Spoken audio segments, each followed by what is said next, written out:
Detect کرنا، کیونکہ یہ BVR بیونڈ ویژول رینج طیارہ ہے، دور سے 150-200 کلومیٹر دور سے ٹارگٹ کر سکتا ہے، اور جو اگلا طیارہ اس کو علم بھی نہیں ہوتا کہ وہ لاک ہو چکا ہے، اس کے بارے میں جو لکھا گیا ہے۔ دوسری جانب میں دیکھ رہا ہوں کہ یہ جو ایران کے ساتھ مذاکرات کے اوپر یہ مخاطب ہوا تو کہنے لگا کہ there are friendly negotiations going on, Iran کے ساتھ ہو رہی ہیں مذاکرات۔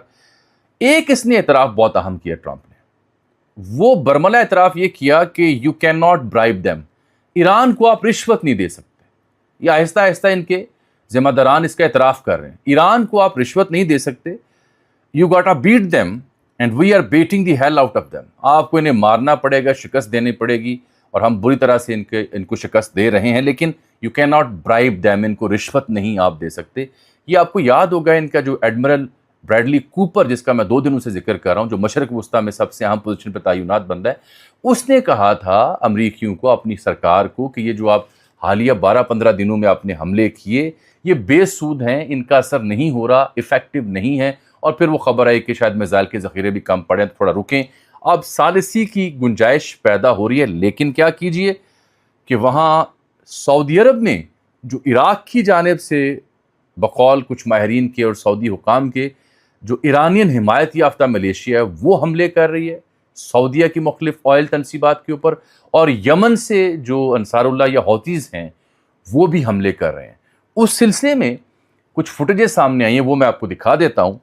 یہ اگر آپ دیکھیں کہ سعودی جو آرامکو کمپنی ہے، اس کی سب سے بڑی جو لارجسٹ کروڈ پروسیسنگ پلانٹ ہے، کروڈ آئل کو پروسیس کرتا ہے، اسٹیبلائز کرتا ہے، اور پھر وہ آگے منتقل کیا جاتا ہے اس کی سپلائی پائپ لائن کے ذریعے، اس کا نام ہے ابائق میں موجود یہ سعودی آرامکو کی سب سے بڑی آئل پروسیسنگ پلانٹ، یہ اہم ترین سعودی عرب کی تیل کی تنصیب ہے، مشرق میں یہ واقع ہے، اور اس کے بارے میں کہا جاتا ہے کہ یہ دنیا کا largest crude oil processing plant ہے، تقریباً 7 ملین بیرل پر ڈے یہ پروسیس کرتا ہے۔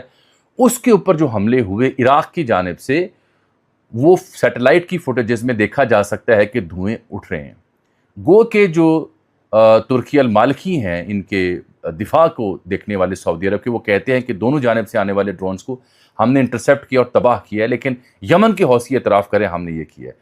مجھے خدشہ ہے کہ اگلے 24 سے 48 گھنٹوں میں کیا سعودی عرب ایک بڑے پیمانے پر، وسیع پیمانے پر جواب دے گا، یا یہ صورتحال زائل کرنے کی کوشش کی جائے گی، کیونکہ گنجائش نکلی ہے ایران امریکہ کے مل بیٹھنے کی۔ کشمیر کا معاملہ میں ذکر کرنا ہے، میرا ساتھ آج تھوڑا سا دیجیے گا، لیکن اس سے پہلے جو ٹرمپ کے لیے بڑا وارننگ سائن آ رہا ہے، ایک بار پھر رائٹرز نے اور اپسوس نے ایک سروے کیا ہے۔ آپ اندازہ کریں کہ جتنے لوگوں کا سروے کیا، 3 لوگوں میں سے صرف ایک شخص ایسا باقی رہ گیا ہے جو امریکہ کے ایران پر حملوں کا حامی ہے، باقی 2 اس کے حامی نہیں رہے۔ انہوں نے سروے جاری کیا، اس کی سلائیڈ آپ دیکھ سکتے ہیں، گراف بھی، تو اس میں بتایا گیا کہ صرف 33% لوگ ہیں جو امریکہ کے ٹرمپ کے اس فیصلے کے ایران پر جنگ کرنی چاہیے اس کے حامی ہیں، جو اسے اپروو کرتے ہیں، جبکہ میجورٹی یعنی 62% کہتے ہیں کہ ہم ڈس اپروو کرتے ہیں، یہ نہیں ہونی چاہیے جنگ، ایران پہ حملے نہیں ہونے چاہیے، اور اکثریت یہ بھی سمجھتے ہیں کہ ہمیں معلوم ہی نہیں ہے کہ ٹرمپ کے گولز ہیں کیا اس جنگ میں، ہدف کیا ہے وہ واضح نہیں کر پا رہا۔ آپ دیکھیں ریپبلکنز میں، جن کی وجہ سے ٹرمپ صدر بنا، وہاں بھی 26% اس بات کے مخالف ہیں اگر 77% حامی ہیں، اور ڈیموکریٹس کی تو بات ہی نہ کریں، وہ 93% اس جنگ کے مخالف ہیں ٹرمپ کے اس فیصلے کے اوپر۔ آزاد جو لوگ ہیں ان میں سے 67% سب سے بڑی تعداد ہے جو اس جنگ کی حامی نہیں، اس کی مخالفت کر رہی ہے۔ 5 ماہ کی یہ لوئسٹ ریٹنگ آئی ہے ٹرمپ سرکار کے لیے۔ ایک جانب میرپور کی 13 نشستوں پر آزاد جموں کشمیر میں انتخاب 3 مرحلوں میں ہو رہا ہے، 10 اگست کو مکمل۔ دوسری جانب جو راولہ کوٹ سے افسوسناک خبریں، اب اس موضوع کی جانب میں آ رہا ہوں۔ انتخابات میں جو 13 نشستیں ہیں اس میں سے میرا خیال ہے 7-8 کے نتائج تو فائنل ہو گئے ہیں۔ پیپلز پارٹی اور نون لیگ کچھ 6-4 کی شرح بنتی ہے، کہیں 5-4 کی شرح بنتی ہے۔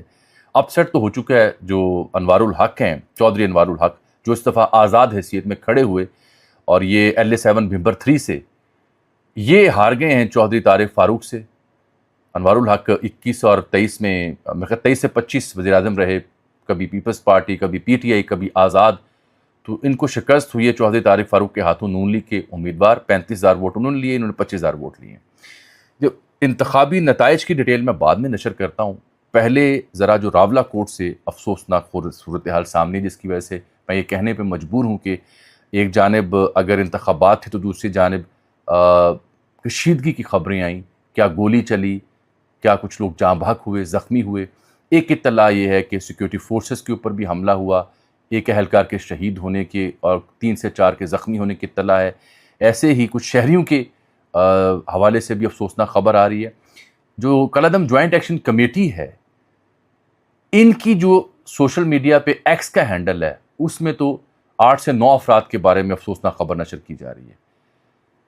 لیکن میں نے دیکھا کہ بی بی سی پھر اس پہ کیا لکھتا ہے۔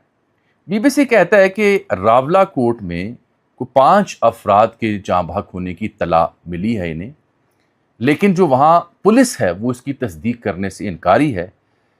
کچھ لوگوں کا خیال ہے کہ عمر نذیر کشمیری جو کہ ممبر ہے کور کمیٹی کا، اس کا بھائی عثمان نذیر وہ بھی چل بسا ہے اس واقعے میں، کیونکہ یہ دریک کا جو گراؤنڈ ہے وہاں سے راولہ کوٹ اور پھر راولہ کوٹ سے مظفر آباد احتجاج کا اعلان کیا ہوا تھا۔ لیاقت ملک وہاں پہ کیپٹن ریٹائرڈ آئی جی ہیں، وہ بی بی سی کو بتاتے ہیں کہ وہ تصدیق نہیں کر سکتے۔ ان کا بیان یہ ہے کہ گزشتہ ماہ بھی 400 سے زائد ہلاکتوں کا دعویٰ کیا گیا، آن ریکارڈ صرف 5 لوگوں کے بارے میں تصدیق ہو سکی، تو ہم تصدیق کیے بغیر بات نہیں کر سکتے۔ ایک اکاؤنٹ ہے ایگل آئے، معلوم ہوتا ہے کہ سیکیورٹی معاملات کے اوپر گہری نظر رکھتا ہے۔ 12/27 پہ اس نے ٹویٹ کیا کہ راولہ کوٹ میں حالات مجموعی طور پر کنٹرول میں لیکن حساس ہیں، جتھے نے فورسز پر حملہ کیا، مزید کمک راولہ کوٹ پہنچائی جا رہی ہے۔ سردار عبدالقیوم خان نیازی سابق وزیر اعظم، وہ کہتے ہیں دل میرا رنجیدہ ہے، ہوش کے ناخن لیں۔ اب اس میں 2 سے 3 باتیں آپ کی خدمت میں عرض کر سکتا ہوں کہ جب میرے ملک کی، میرے کشمیر کی صورتحال کے اوپر، اچھا وہ فرحان ورک نے ایک ٹویٹ کر رکھا ہے، ان کا دعویٰ ہے کہ جی کچھ ایسے گروپس بنے ہیں جہاں پہ کچھ پرتشدد ذہن رکھنے والے لوگ یہ کہہ رہے ہیں کہ ہم نے انڈین ٹی ویز کو فوٹیج تصویریں بھیجنی ہیں انہیں، ان پہ ہماری نشریات چلیں، ان کو کہیں وہ ہماری ہیلپ آؤٹ کریں، یہ ان کا دعویٰ ہے، میں اس کی تصدیق نہیں کر سکتا۔ لیکن دوسری جانب میں دیکھتا ہوں جب آدتیہ راج کول نامی جو این ڈی ٹی وی کا ایڈیٹر ہے، راک ہے، صدر کا ایک ماؤتھ پیس ہے، اس کی ساری کوریج اس کے اوپر ہو تو یہ ہمارے لیے ایک سوالیہ نشان ہے۔ میں پہلے دن سے ایک صحافی کے طور پر، ایک پاکستانی کے طور پر، ایک مہاجر کے طور پر، ایک کشمیری کے طور پر ہاتھ جوڑ جوڑ کے عرض کر چکا ہوں کہ مل بیٹھنے میں حرج کیا ہے۔ یہ احتجاج، یہ لاٹھی چارج، یہ گولی، یہ بندوق، یہ انڈین ٹی وی سے مدد مانگنا، یہ اپنی عوامی تحریک کو بیرون ملک بیٹھے لوگوں کے لیے فیول بننا، اس سب سے، یہ میں سرکار سے بھی یہ بات کر رہا ہوں، فیصلہ سازوں سے بھی بات کر رہا ہوں، جس کا جو درد ہے، جس کی جو شکوہ ہے، شکایت ہے، یہ مل بیٹھنے میں حرج کیا ہے؟ ہم ڈیڈ لاک یا ایسے ماحول کیوں پیدا کرتے ہیں کہ بات ہی نہیں کرنی، بیٹھے رہیں بیٹھے رہیں بیٹھے رہیں بیٹھے رہیں۔ یہ کشمیر بھی آپ کا ہے، یہ پاکستان بھی آپ کا ہے، ایسے ہی پاکستان بھی آپ کا ہے، کشمیر بھی آپ کا ہے۔ مل بیٹھیں گے اور مسلسل جس طرح آپ دھرنا دیتے ہیں ایسے ہی آپ مل بیٹھنے کا دھرنا دے دیں، تاکہ کوئی معصوم شہادت نہ ہو، کوئی معصوم زخمی نہ ہو، کوئی بے گناہ خون میں نہ نہایا جائے، کوئی بے گناہ زخمی نہ ہو، ٹانگیں نہ تڑوائے۔ مل بیٹھے، ہم نے کب سبق سیکھنا ہے؟ یہ میرا پیغام ایک افسردگی کے عالم میں ان لوگوں میں سے ہوں جس کو اس کا درد زیادہ ہے۔ ہم وہ مہاجرین ہیں جو اپنے خاندان لٹا پٹا کے پاکستان پہنچے تھے، اور اب ہم یہی سب کچھ دیکھیں گے تو افسوس ہوگا، اور اس کے علاوہ کیا ہوگا؟ اس لیے ہاتھ جوڑ کے اپیل کر رہا ہوں کہ ضد، انا، کسی کا فیول بننا، کسی کے ہتھے چڑھنا، بھارتیوں سے مدد مانگنا، اسے بند کر کے مل بیٹھیں، جلاؤ گھراؤ احتجاج ختم کریں، ڈنڈا سوٹی لاٹھی گولی بند کریں، مل بیٹھیں۔ آپ مل لیں، گلے لگا کے بیٹھے رہیں جب تک وہ حل نہیں نکل آتا۔ اور ان سے تو گزارش کر کے تھک گئے تھے کہ بھائی اتنی مقبولیت ہے تو بسم اللہ کر کے 2/3 لیں، آپ کی اتنی مقبولیت ہے اگر تو آئیں۔ مئی تک آپ تیار تھے، اب آپ کہتے ہیں جی کالعدم ہو گئے ہیں، اب آپ کہتے ہیں الیکشن نہیں لڑنا۔ اصل طریقہ یہی ہوتا ہے، جیسے عام آدمی پارٹی نے دلی میں کیا تھا، پہلے بھی آپ سے عرض کی تھی۔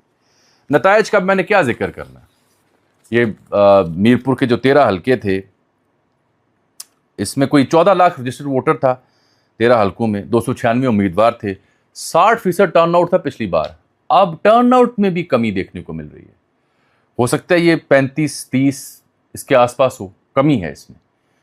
جو حکومتی وزراء کی باتیں ہیں وہ آپ سنیں، مطلب اس قدر حساس معاملہ ہو گیا ہے. اور ان وزراء کی بے حسی پر مبنی سٹیٹمنٹس آپ دیکھیں، پیپلز پارٹی پہ الزام، ان پہ الزام، پھر کہنا سیاست کے لیے باتیں کر رہے ہیں، اصل میڈیا ہم سے بات نہ کرے. عوام بیوقوف سمجھا ہوا آپ نے؟